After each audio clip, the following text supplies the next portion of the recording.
ជំរាបសួរលោកគ្រូខ្ញុំបានឈ្មោះញឹកជំហានមកពីក្រុម AU35 ថ្ងៃនេះខ្ញុំបកស្រាយទៅលើការតេស្ត Web API Product របស់ខ្ញុំតេស្តទៅលើ Swagger មុនដែលខ្ញុំមានជា Web API ហើយនឹងមាន4 host គឺក្នុងនោះដែលទី1មាន Get All Product ដែលខ្ញុំតេស្តទៅលើវាមុនគេ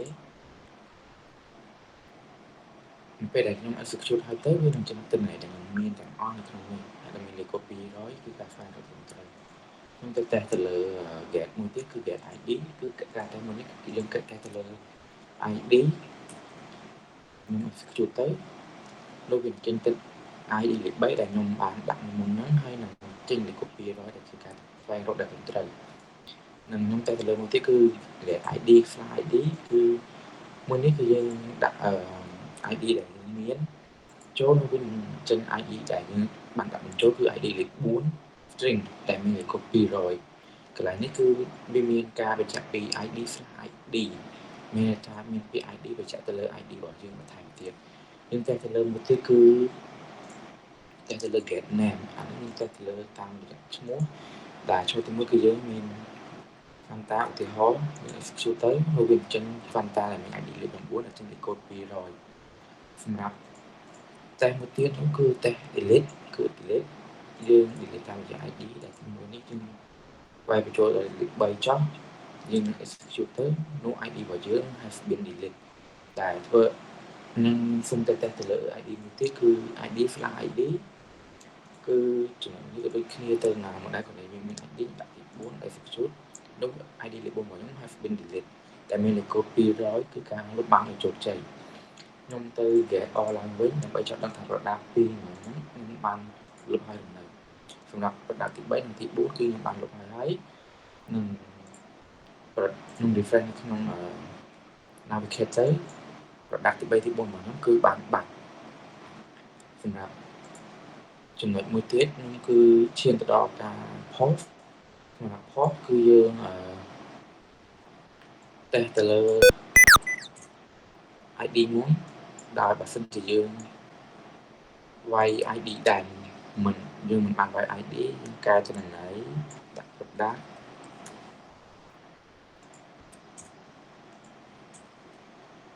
យើង execute ទៅវានឹង create product ថ្មីដែលមានលេខ code 200គឺជាការបង្កើតបានជោគជ័យដូច្នេះខ្ញុំទៅ get ឡើងវិញចង់ដឹងថា product នេះបានចូលនៅ product ទី10ដែលមាន name ក្នុង product នឹង price 500 quantity 10ទៅបាន create បានជោគជ័យហើយខ្ញុំទៅ refresh ក្នុង navigate ដូចគ្នានោះ product ពាក្យថា product គឺមាននៅក្នុង navigate របស់ខ្ញុំហើយសម្រាប់ការតេស្តមួយទៀតគឺខ្ញុំតេស្តទៅលើ post សម្រាប់មុខងារ post គឺយើងដូចវាមានតួនាទី2គឺមួយកែទិន្នន័យមួយទៀតបង្កើតទិន្នន័យបើសិនខ្ញុំដាក់ចេះដាក់ new product កែទិន្នន័យ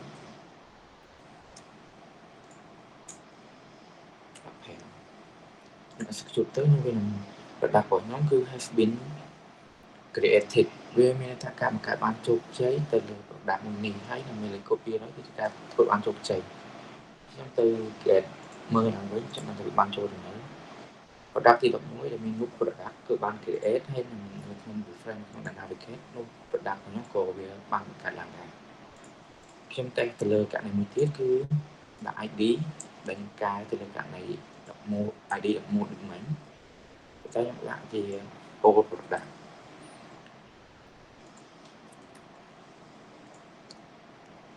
ដាក់ទី11របស់ខ្ញុំត្រូវបានកែ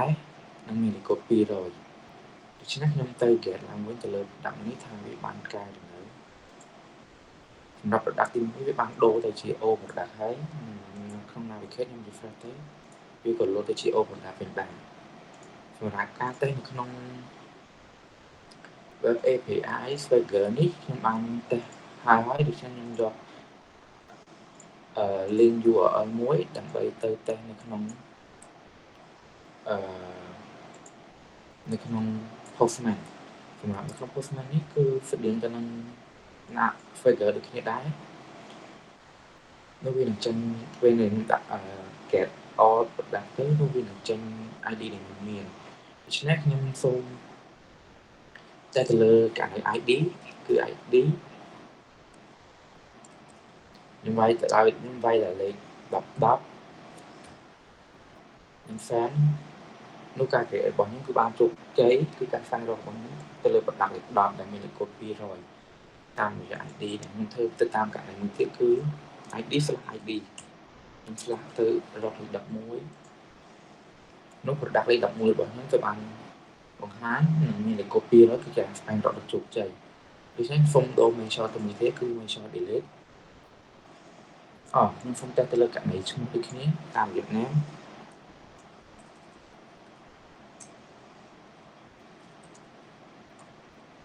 Fanta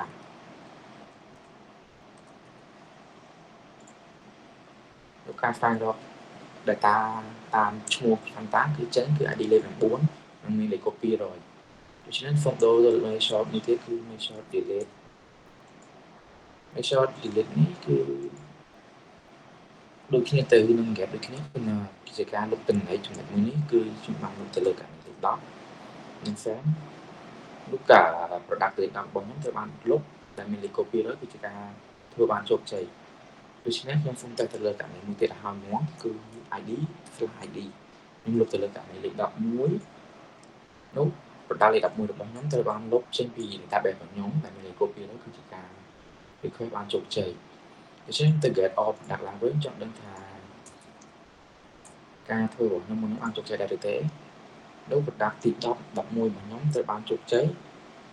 វាត្រូវបានលុបចេញពី database របស់ខ្ញុំទៅ refresh នៅ navigate ចង់ដឹងថាវាបានដែរឬទេនោះ product លេខ10 និង11របស់ខ្ញុំត្រូវបានលុបចេញពី database ដូចគ្នានៅក្នុង navigate ដូច្នេះខ្ញុំសូមតេស្តទៅលើករណីមួយទៀតគឺករណី post ករណី post នេះគឺជាការ add ទិន្នន័យថ្មីមួយចូលទៅក្នុង database របស់យើងសូម copy យកមួយ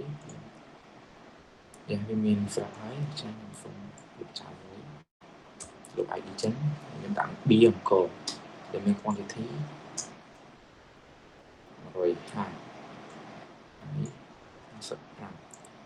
អញ្ចឹងនៅការ create របស់ខ្ញុំបានជោគជ័យទៅលើ ID លេខ12ដែលបង្កើតថ្មីដែលមាន name ថា B អង្គរដូច្នេះខ្ញុំទៅ get ឡើងវិញខ្ញុំ save នោះ product លេខ12ដែលមានឈ្មោះថា B អង្គរដែលបាន create ខ្ញុំមក refresh នៅ navigate ដូចគ្នាការ refresh ហើយគឺ B អង្គរក៏បានបង្កើតនៅក្នុង navigate ខ្ញុំដូចគ្នាសម្រាប់ចំណុចមួយទៀតគឺចំណុច post ហើយខ្ញុំបានចូលទៅជាមួយទៀតគឺ post សម្រាប់ចំណុច post គឺស្តៀងគ្នាទៅនឹង post ដែរប៉ុន្តែវាមានករណីមួយទៀតបន្ថែមគឺករណីការទៅលើទិន្នន័យថ្មីហើយការទៅលើទិន្នន័យចាស់ដូច្នេះខ្ញុំសូមតែទៅលើករណី post ID ក្នុងការបង្កើត ID ថ្មីដូច្នេះដាក់ Tiger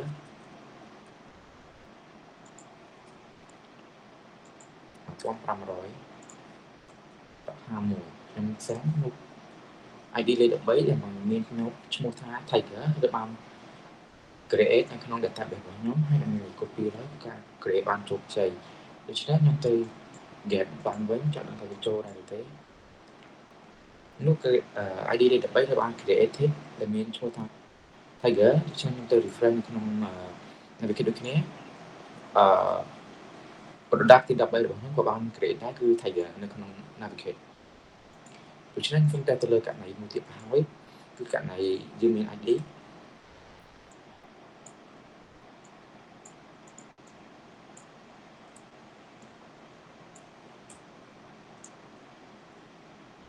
ខ្ញុំចង់កែទៅលើករណីលេខ ID លេខ13ដែលបង្កើតមកនេះដាក់ Tiger ប៉ុន្តែដាក់ទៅជា O Tiger ខ្ញុំសាំនោះទិន្នន័យរបស់ខ្ញុំត្រូវបានផ្លាស់ប្ដូរទៅជា O Tiger ដែលមាន ID លេខ13ដែលមានលេខកូដ200គឺជាការធ្វើបានជោគជ័យខ្ញុំទៅ get ឡើងវិញសម្រាប់ ID លេខ13គឺ O Tiger ត្រូវបានផ្លាស់ប្ដូរ data ហើយនឹងមក refresh នៅក្នុងនេះគឺវាក៏បានផ្លាស់ប្ដូរ database របស់ខ្ញុំដែរគឺចំណុច ID លេខ13គឺទៅជា O Tiger វិញដូច្នេះការបកស្រាយរបស់ខ្ញុំត្រូវបានបញ្ចប់អរគុណលោកគ្រូសម្រាប់តាមសម្រាប់ការមើលការបកស្រាយរបស់ខ្ញុំ